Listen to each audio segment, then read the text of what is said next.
Hello everyone. Today we are going to explore an important historic topic that had a significant effect on the lives of many people across different parts of the world. We are going to look at how colonialism affected pastoral communities in both India and Africa. So first things first, what exactly is colonialism? Colonialism is when a foreign power dominates and controls another territory, typically for economic and political benefits. These powers often impose their own systems of governance, control local resources, and exploit the land and people for their own needs. The economic exploitation is key to understanding how colonialism worked. Colonizers extracted valuable resources from their colonies like minerals, agricultural products, and timber. They also control local economies to benefit their home country, making the colonies dependent on them.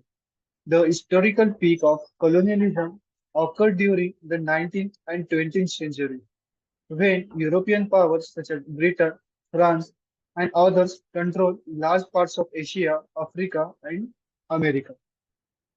Now let's talk about pastoralists. Pastoralists are people who live by herding livestock such as cattle, goat, and sheep.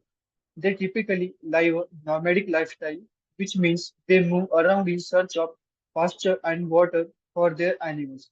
This movement is a critical part of their way of life. Pastoralists are highly dependent on their livestock for their livelihood, whether it's for milk, meat, wool, or even as a form of currency.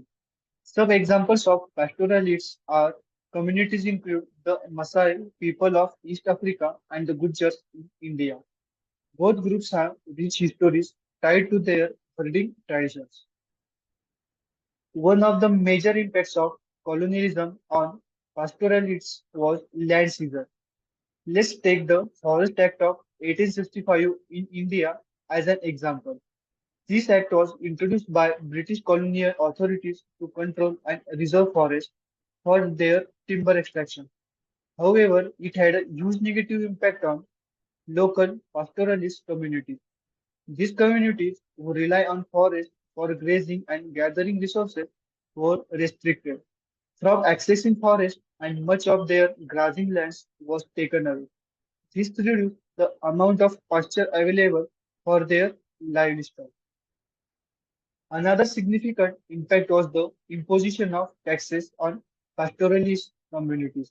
Colonizers levied taxes on things like livestock and grazing lands. This forced pastoralists to pay for things they had never paid for before, and many could not afford the taxes. As a result, many pastoralists were pushed to engage in a cash-based economy. They had to sell livestock or crops just to pay the taxes, which made them dependent on the colonial economic system rather than their traditional ways of living. So, another tactic used by colonial powers was the restriction of movement. Colonial authorities often introduced pass laws and permits to control where people could go. Pastoralists who depend on being able to move freely in search of grazing land were suddenly legally controlled in their movements.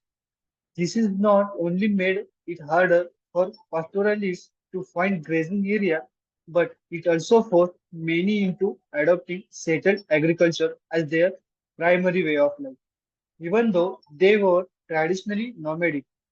These restrictions disrupted traditional migratory routes and led to breakdown of their traditional lifestyle. For example, the Raikas in Rajasthan faced strict movement regulations under British colonial rule, disrupting their ability to follow traditional grazing paths. Let's take a closer look at a case study involving the Maasai in East Africa, a well-known pastoralist group. Under British colonial rule, the Maasai faced significant challenges. One of the biggest impacts was land alienation. The British took over prime grazing lands and gave them to settlers, leaving the Maasai with little land to support their livestock. The Maasai were eventually confined to reserves that was much land smaller and had fewer resources. These reserves were overcrowded, and the Maasai had to survive with the scarce resources, which led to social and economic disruptions.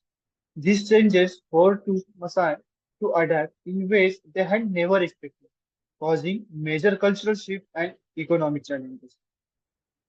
In conclusion, colonialism had a profound impact on pastoral communities, particularly through the loss of land, the restriction of movement, and economic exploitation.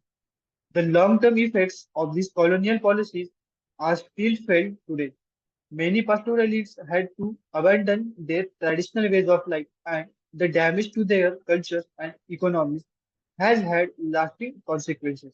However, despite these challenges, pastoralists have shown great resilience. Many adapted in creative ways to survive, preserving parts of their culture, while also adjusting to the changing world around them. In summary, colonialism forced pastoralist community to face significant hardships, but it also highlighted their ability to resist, adapt, and survive. Understanding these historical events helps us appreciate the struggles and resilience of these communities.